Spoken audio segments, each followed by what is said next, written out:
Let's look at the construction of a PV cell. Here, as you can see, this is the N-type substrate. You have your P-type substrate below. This is the anti-reflective coating. Okay, and here you have your front contact, here you have your back contact. This actually, they are nothing but your metal contacts. Okay, so here a solar cell is typically constructed of several layers of semiconductor materials, with each layer having a specific function in generating electricity from sunlight. So here are the basic steps involved in constructing a solar cell.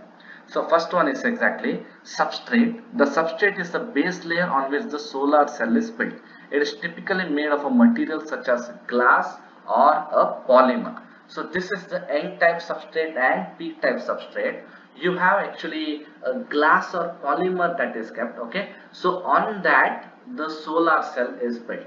Next you have your transparent conductive oxide TCO layer. A thin layer of TCO material such as indium tin oxide ITO is deposited onto the substrate. This layer serves as a transparent electrode that allows light to pass through to the active layers of the solar cell. So this TCO layer, thin layer exactly is deposited on that. So it allows light to pass to the active layers of the cell.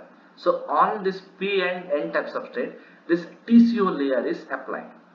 Next we have your N-type semiconductor layer. A layer of N-type semiconductor material such as silicon is deposited on top of the TCO layer. This layer has excess electrons and serves as the negative electrode. Okay.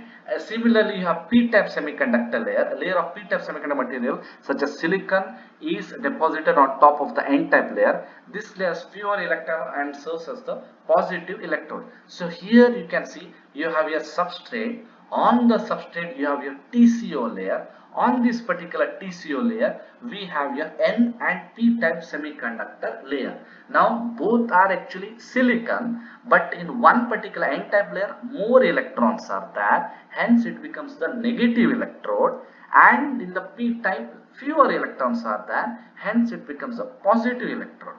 Next you have your metal contacts. Okay, so this what you see, front contact and back contact, whichever is there, that is your metal contact. So in this particular metal contacts, they are at the top and bottom of the solar cell to allow for the collection of the electric current generated by the cell. Okay, so the current, now the basic thing about electrical current is it only moves in a closed circuit. Electrical current can flow only in a closed circuit. If there is no closed circuit, there is no flow of electrical current. So the metal contacts provide that particular path. Next you have your anti-reflective coating. Okay, this is your anti-reflective coating. Now the basic purpose of anti-reflective coating is that it's shown over here. It is to reduce the amount of light that is reflected away from the cell. So this particular coating, when it's applied on that and when the sun rays fall on that, it should not be reflected. So some exactly amount of sun rays will be reflected, but if anti-reflective coating is applied, the amount of sun rays that are reflected reduces.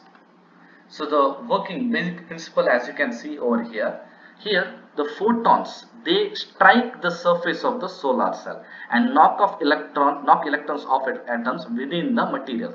As you know, electrons will be moving around. Okay, the nucleus will be moving in a certain path. When these photons strike the surface of the solar cell, it will knock those particular electrons, and those electrons are collected. Okay, so they actually become free electrons and they start to move in a certain path.